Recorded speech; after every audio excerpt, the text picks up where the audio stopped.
What's cracking, big dogs?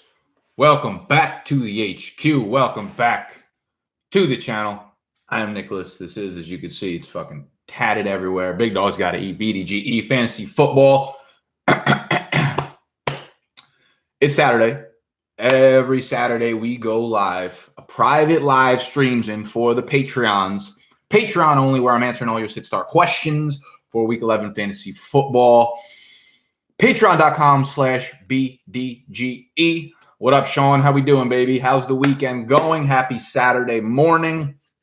Things are getting litty. I'm just trying to update some rankings. As we always do, we'll start off this week and this episode with some shadow coverage matchups. Who PFF expects to receive shadow coverage this week in their respective games. As always, if you enjoyed the video, what up, Matt? What up, Matty Rod? Hit that thumbs up button. Subscribe to the channel if you're new. Head over to patreon.com/BDGE. So first up, we got Johnny Brown, Johnny B of the Bills, going up against the Dolphins. Now, Xavier Howard's on the IR, but they use this kid, Nick Needham. I don't know much about Nick Needham, but he used shadow coverage last week, or they used him in shadow coverage last week, and he played really well. So PFF is expecting John Brown to get shadow coverage from this kid, Nick Needham. Now, let's do a little research, live action research on him. We'll pull up his athletic profile, see what this boy's all about. Because right now, after this week and after him shadowing last week, he is a top 20 coverage cornerback per PFF. Very small sample size, so we don't skew that way. He's a rookie cornerback from UTEP. He is 6 foot, 193 pounds. Not too much information on the young boy.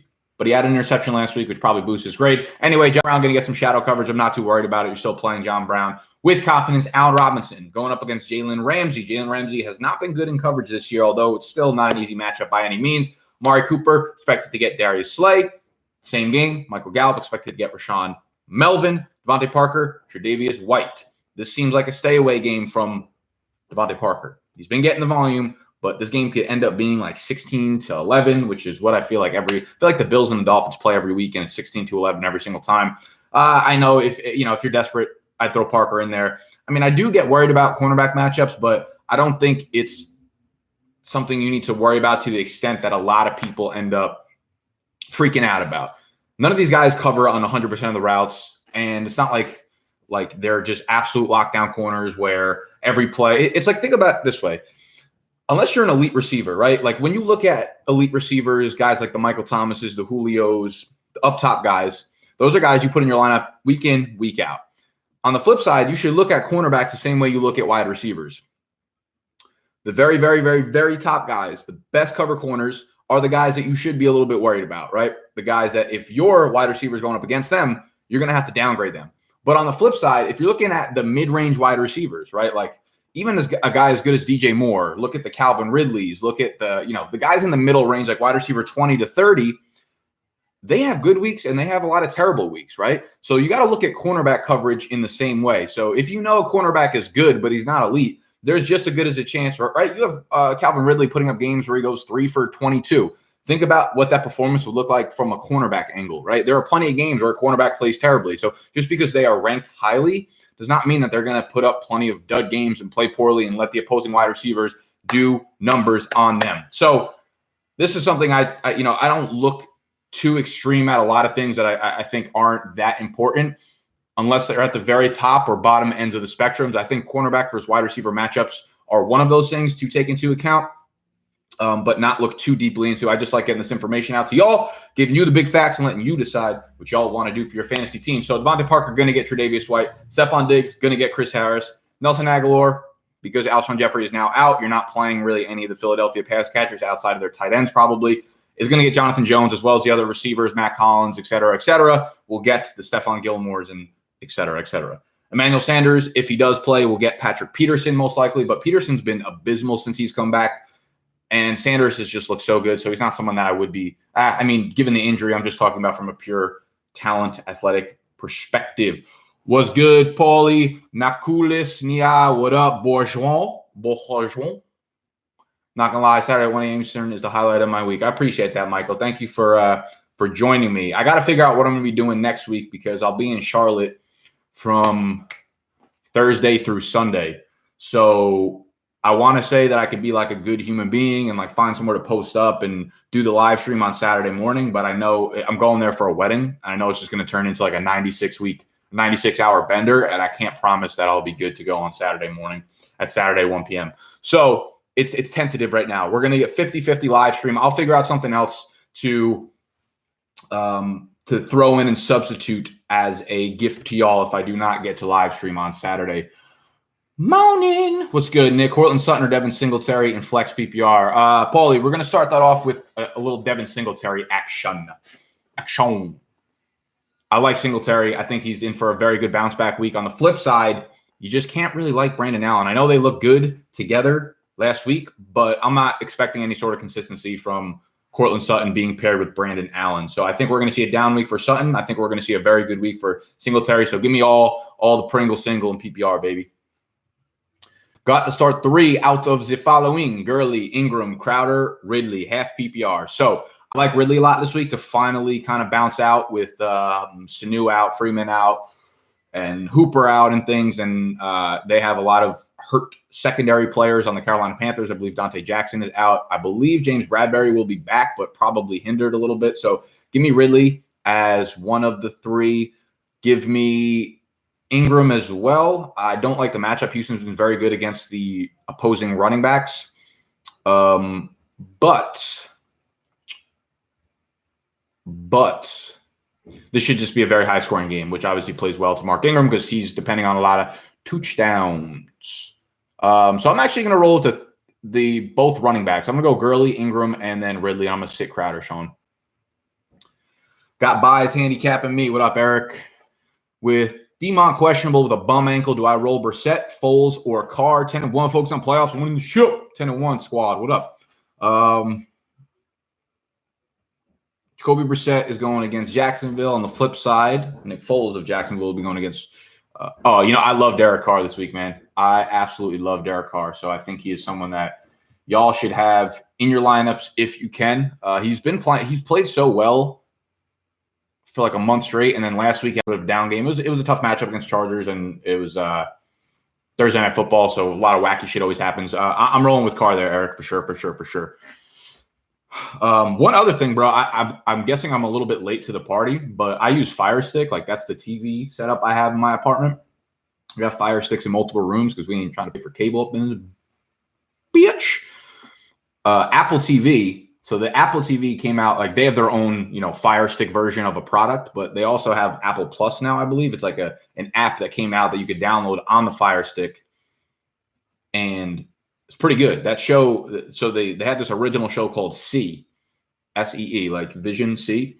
And the dude, Khal Drogo, is a very popular actor. That's the only way I know him by, though. That's how I'll always love that guy. It's the main character, and it's like 500 years in the future. Most of the human race has been wiped out, and everyone's blind. Point of the fucking me talking about this is a great show so far, but they're releasing it. They released the first 5 episodes, and now they're going weekly with it. And I was watching it, and I'm like, fuck, I want to watch the rest of the episodes, but they're doing it every Friday. But if y'all didn't know, if you use Fire Stick or something, I would download the Apple Plus app because they got some good original content on there. Anyways, back to something about football.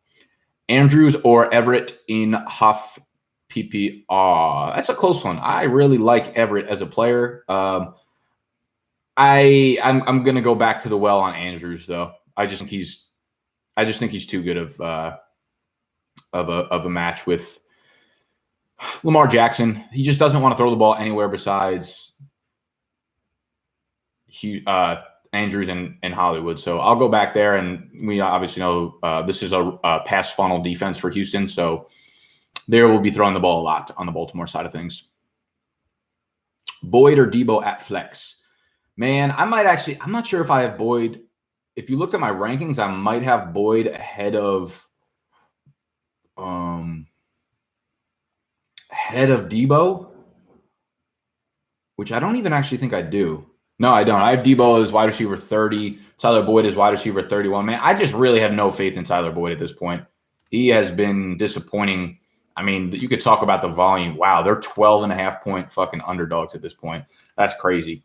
So much volume, but just so much lack of production there. Tyler Boyd is basically just Larry Fitzgerald at this point.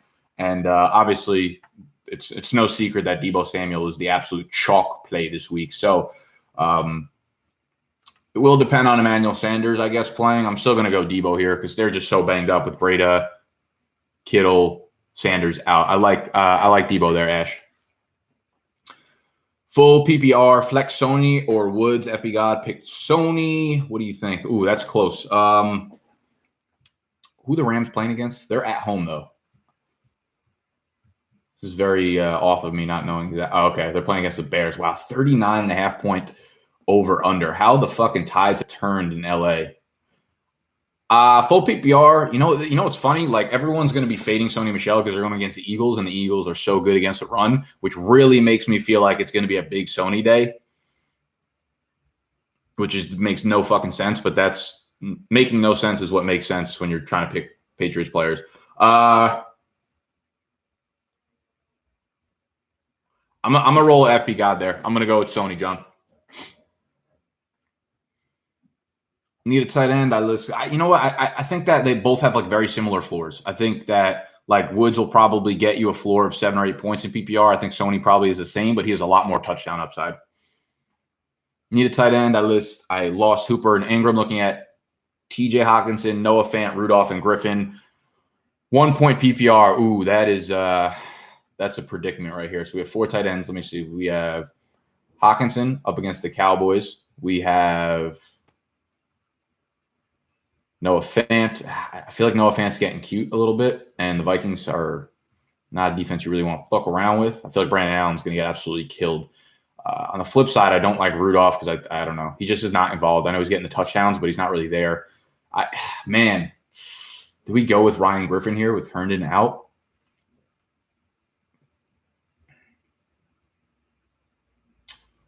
I'm actually going to tell you to roll with Ryan Griffin there, David. I just think the tight end's been too involved in this offense, and obviously it's a fantastic matchup against the Redskins. So, David, I'm going to go with Ryan Griffin.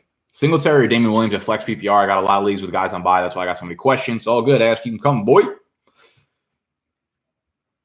That is a great fucking question. Singletary or Damian Williams. I believe I just threw Brian Hill at 13, Damian Williams at 14, Singletary at 15. I love both of them, but just the involvement that Damian Williams has had in that offense over the last couple of weeks as the workhorse, we're going to roll with Damian Williams for sure. Also, y'all, I don't know if you caught this morning's video or me posting about it this week, but monkeyknifefight.com has the easiest fucking money-making game to play this week. And I'm not even trying to like plug this to make money, but I would make money if you guys signed up with my promo code. But they have this game called Touchdown Dance. And what you do is you have to pick 3 players from the slate, and they have to hit a certain number of touchdowns combined. So if you take the early morning slate, you can get Christian McCaffrey, Dalvin Cook, and Zeke, those 3 workhorses. And if they score 3 touchdowns combined, you'll make 1.5 times your money on monkeyknifefight.com. It's fucking ridiculous. Literally the lock of the millennium. So I would head over to monkeyknifefight.com. When you sign up and throw $10, $20 in, use the promo code BDGE. You will get a 100% deposit match bonus. I believe you get a free $5 into your account as well. You can go over to you go to football, you go to early slate games, and then you choose touchdown dance, and then you choose those 3 players. If you think they're going to go for 4.5 touchdowns or more, you can fucking 7x your money or 13x your money. It's crazy. I love it. We're going to make some money this week on monkeyknifefight.com. Brian Hill or Miles Sanders, flex half PPR. We're going with Brian Hill. We are going with Brian Hill, even if Jordan Howard is out. It's lit. What up, Patrick? John, pick 2, full PPR, Dede, Woods, and Sony. Yeah, I'm going to sit Dede. I have very little faith in him right now until we see it. OJ Howard or Dwelly this week. PPR, I got BJ in now. I meant OJ. Wait, what? I got OJ in now. Okay. I'll stick around with OJ here, Ash. While you're on bye week, we'll start Max and Animal. You mean Snacks and Animal? I don't think you want to take their fantasy advice for Sistar questions, to be honest. Not that my advice is good at all, but actually, if you just listen to what Animal says and then fade it, that probably works well. I've seen the trailer for that show. I heard the budget was insane. Got to hop on that Disney Plus stream too. Yeah, you know what my problem is with that? Well, yeah, the budget's got to be crazy. It's funny because they do such a good job of acting like they're blind. There's like basically everyone, there was like a virus that wiped out everyone, and then it's like 500 years later, and everyone just from genetics is now born blind. But there's like one dude who could see, and he had kids that could also see, and they're like treated as like slaves, like they're witches or some shit. But everyone does such a good job of acting like they're blind the entire show. It's pretty cool. Yeah, but I mean, they're just like it seems like Lord of the Rings. They're just like walking around open fields for like half the show. It's pretty wild. Yeah, Disney Plus though, you know what it is? Like, one, I don't really care for like cartoon movies. All those kids that we watched when we were kids, all those movies we watched when we were kids, like fantastic. But I'm not really about to sit here for like 2 hours and watch The Lion King. And I don't really love superhero movies either, so it doesn't really offer me a whole lot. Like, I'm not about to sit down and watch Star Wars or watch like fucking Avengers. That's just it ain't me, dog. It ain't me, fam. Drop Scary Terry or Calvin Ridley for a D regarding that plus New Orleans or wait. So no, I wouldn't drop either of them for a defense. I actually like Terry McLaurin a lot. I like both those wide receivers this week a lot. I think if you're rostering like any sort of top 30 player at any position, well, wide receiver, running back at least, I would not drop him for a defense. Unless your team is just stacked and you need to start a defense, you don't have one. Regarding that, plus New Orleans or Dallas, in your opinion, with Stafford out? I kind of really like the Saints this week, to be honest. I feel like I just think they're a very good defense despite what happened last week, and they'll probably force a lot of turnovers on Jameis fucking Winston. So I also just don't think Dallas' defense is that good. That being said, we're going to go with Dallas because the matchup's just too good against the backup quarterback. Start Miles Sanders versus the Pats with Howard banged up. Pats struggling against the run last 2 weeks. I feel like Miles could show talent and do well. Happy go. This is if E-Man is out. Yeah, I like that a lot. I think Miles Sanders will have a very, very, very surprisingly good week. Should I start Debo over John Brown, Keenan Allen, or Mike Evans? Personally, no, I would not. I would keep the three guys that you got in there. But, it's probably getting too cute if you want to fuck around. And, yeah, no, I would leave those three guys in there. I mean, Keenan Allen's going against the Chiefs, who allow way more points to slot receivers and outside wide receivers. So I like Keenan Allen. Plus, could turn into a shootout. Mike Evans, you're obviously just not sitting. I mean, if you're going to sit one, I'd be okay sitting Brown for Debo, but I also think that's getting a little bit too cute. But I wouldn't necessarily be mad at you if you did it.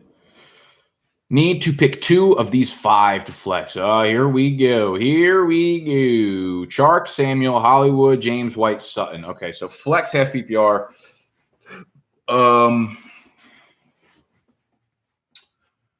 I really like Curtis Samuel this week. So Samuel would be my 1. I think all of those guys are like boom bust. Most of the other guys. So I think if you're looking for upside, I like DJ Chark. I mean, Hollywood's banged up. He should play. It's a very poor pass defense against Houston. Again, I'm probably on the minority side here, in which I'm not confident in Cortland Sutton this week. So Sutton's a sit for me there. James White is interesting. I think James White is someone that you could play with a lot of confidence to just get you double-digit points. So if you're looking for a floor, I would go with James White. If you're looking for a ceiling, I would honestly flip a coin between Chark and Hollywood Brown. So I go Samuel, and then depending on what you want to do there. I have Brian Hill too. Should I go him over Damian Williams? So that's another one where it's like running back 13, 14. So I don't see a clear winner. I think they're both very, very good starts, Ash. I mean, personally, my heart tells me Damian. My head tells me Brian Hill. I don't actually know what that means in terms of like if that helps you at all. What up, Thomas? Welcome. Also, full PPR flex, Damian Williams, Drake, or Rojo. Definitely Damian for me there, Corey. How much would I make if I threw 100 on that monkey knife I bet? So you make 1.5x. So you would obviously get your 100 back, and then you make 150 on top of that, 1.5. If you pick them going over 3.5, I'll bring it up for you right now. So you'd walk away if you put 100 down and they hit 3 touchdowns, in your account afterwards would be $250 overall. I think I put 75 down on that. I forget what I put in.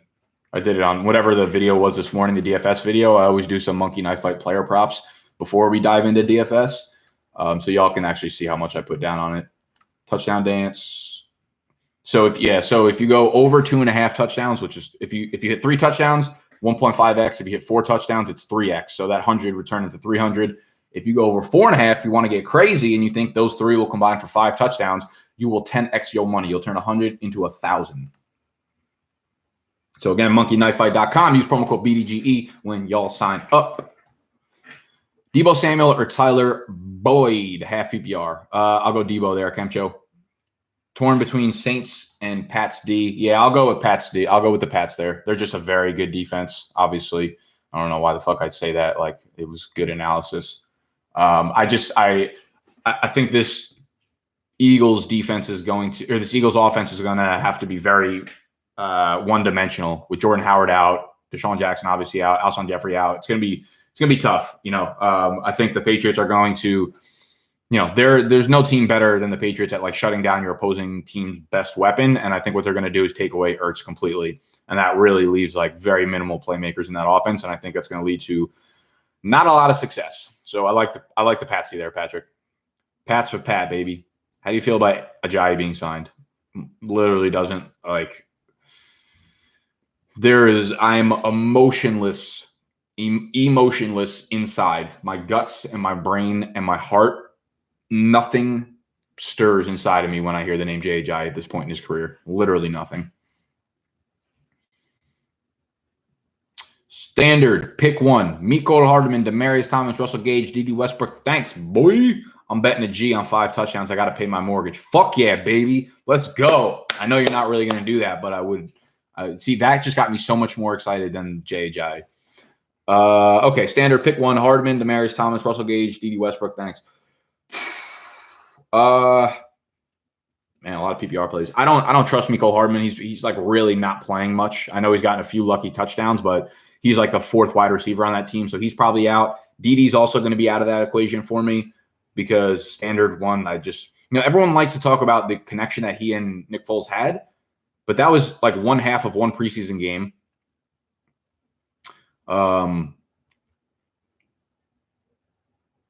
And then they had a regular season game where they basically played the same amount of snaps and he did not get a single target from Nick Foles. So I would take the regular season sample over the preseason sample 42 times out of 10. So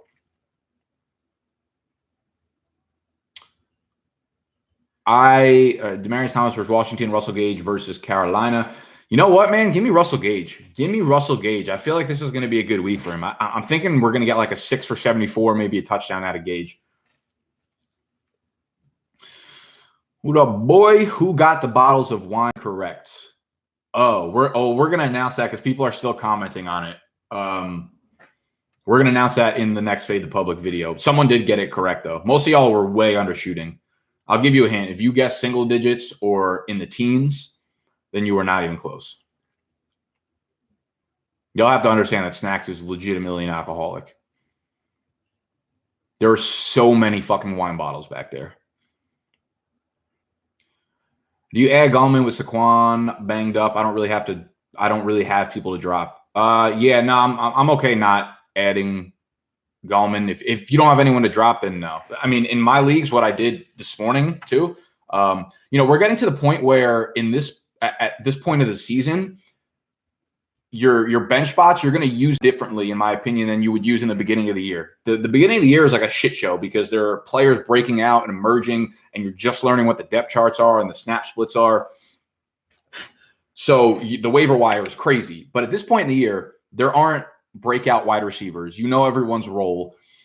The most valuable things you could do, in my opinion, are to have upside handcuffs. And I like to roster 2 defenses at this point. I always look ahead to the following week and roster someone that I know is going to be a very strong defensive play because no one's picking up a defense a week in advance besides my ass, so I'm already good because I always stream them, right? I don't have a Patriots defense that I just throw in my lineup every week. So those are the things I like to use my bench spots on. So for instance, I had a couple wide receivers that I had on my bench this morning in the E-Town Get Down. I will tell you guys what I did this morning on the waivers. I dropped Baltimore's defense because I'm not playing them this week, and they play Houston, Rams, San Francisco, so I'm not really going to be able to use them over the next couple of weeks. I dropped Baltimore for Raquel Armstead. I dropped Deontay Johnson for Tony Pollard. I tried to pick up Duke Johnson, who was on the waiver, but I did not get him. And I picked up Chase Edmonds a couple days ago. So if I don't have players on the back end of my roster that I'm going to be able to use within the next couple of weeks or the next week even, I will take one-day rentals on high upside handcuffs because I have Raquel, I have Tony Pollard, I have Chase Edmonds. So say Kenyon Drake goes down, Chase Edmonds is going to come back into a very big role in that Cardinals offense. Obviously, if Zeke goes down, I just basically got a top 12 running back in Tony Pollard. If Leonard Fournette goes down, I get this guy in Raquel Armstead. So at this point in the season, I like doing that. And then once the waiver wire next week comes around, I can go get some, backup wide receivers or tight ends to supplement any injuries that I might have taken to my team, if that makes sense. So before tomorrow's waiver wire, what I would suggest you do is go pick up those types of guys rather than, look at the schedule, the remaining schedule, look at the lineup that you're going to put out onto the field, not physically, but if the fantasy football field for next week. And if you have guys like Deontay Johnson or James Washington that you already know you're not going to be playing, drop him for fucking Tony Pollard or something that's on the bench because that's literally league winning. If a guy like that pops off because Zeke gets hurt or something, you just got someone who has absurd upside. So I try to do that Saturdays going into Sunday. At this point in the season, those are the guys you look for on the waiver wire. Josh Allen, good enough for the playoff ride. I don't know the schedule off the top of my head, but I'm sure he'll be fine. Or just look at the bad weeks that he has, plan ahead, and go get the quarterback that has good weeks coinciding with his bad weeks. Fuller ruled out. Yeah, I'm not surprised. Lamar, Cook, Lockett, and Aaron Jones been holding it down for me in big money work league, sitting in first right now. Love that. Yeah, I got that Lockett, Aaron Jones stack. In the NYC league, I'm absolutely slapping motherfuckers around. But I had Lockett, I had Hooper, I had a few injuries that hit a little bit this week. But once we get past this week, I'm done with all my buys and shit. And it's a super flex league. I've been rocking fucking Deshaun Watson and Russell Wilson as my two quarterbacks. I got McCaffrey and Aaron Jones as my two running backs. And then wide receiver, I've been rolling Lockett, Allen Robinson, Cortland Sutton. Like it's a shit show of just good fucking players. And then Austin Hooper was my tight end, so you can imagine how good that team was.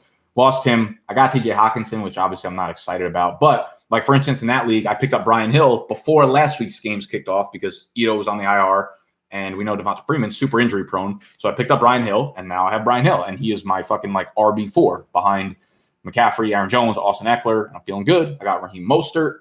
So it's just going well. But that's the kind of stuff you got to think about at this point in the season because you're not really finding the only breakout players that are gonna emerge this late in the season are those backup handcuff running backs. Who's a better handcuff, Chase Edmonds or Rashad Penny? I'll go with Chase Edmonds. I still think there's ambiguity in that backfield. Like Chase Edmonds, he might come back and actually have a big role right away. Like he might not even have to wait for an injury to happen for him to be someone that you could throw into your flex spot. Rashad Penny's obviously literally not even worth rostering unless Chris Carson gets hurt. So I will take Edmonds right now, but I don't think it's it's like a life or death situation. Mixon or Singletary, half PPR. So I actually have Mixon ranked a little bit higher, but no, I would not drop Darius Geis for Edmonds, Kenny. I would hold on to Geis for sure. I actually just made a trade in Dynasty this morning. I sent away this upcoming year's first-round pick for Darius Geis. And I'm 9-1 in that Dynasty league right now, so my pick is probably going to be, at worst, 9th out of 12th. But if I play well in the playoffs, then that turns into like the 11th or 12th overall pick, and I will take Darius Geis there every single damn time because I think he's going to be a stud. So I'm happy about that trade I pulled off. Plus, I had David Johnson and Kerryon Johnson as my top two running backs, so I definitely needed some help there. And I wasn't going to get a workhorse like Geis at the end of the first round this year. Since it's not a super flex leagues and quarterbacks obviously aren't that valuable there. Mixon or Singletary? So I have Mixon, I think, ranked like 1 or 2 spots ahead of him in my rankings. So I would go with him just because we saw how much work they want to give him. Unfortunately, Gio is going to be ready. He was off the injury report, so he might take a little bit of pass catching work. But, I mean, 33 opportunities last week is fucking insane. So I would roll Mixon, but I definitely wouldn't be mad at you. I think Singletary has more upside. I think Mixon has a much safer floor touch-wise. Singletary might end up with like 14 or 15 touches, and Mixon could easily double that. But I think Singletary is a good play too. So I guess I'd roll Mixon, but I'm not happy about it, I guess. Brandon Cooks droppable. Yeah, so in that league I was just telling you about, the NYC league, I actually had Brandon Cooks and I dropped him. I fucking dropped him. I did it. I don't know, because I already had Austin Hooper on the IR. That was probably a dumb drop considering I have guys like Teddy Ginn on my bench, but like, I don't give a fuck. It's an embarrassment of riches.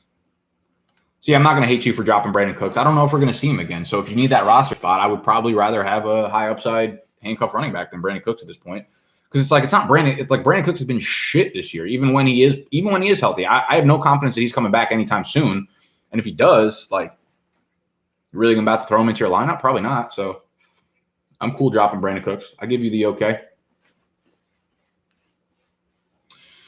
So we're about at the 30-minute marks, and looks like the questions are winding down. Seems like a good opportunity to wrap things up. So if you enjoyed the video, make sure you hit that thumbs up button. Subscribe to the channel if you are new. Head over to Monkey Knife Fight if you're trying to make some damn money, baby. MonkeyKnifeFight.com. Go play that touchdown dance. C-Mac, Zeke, Dalvin Cook over 2.5 touchdowns. Use promo code BDGE when you sign up, and y'all will be paying the mortgage this week.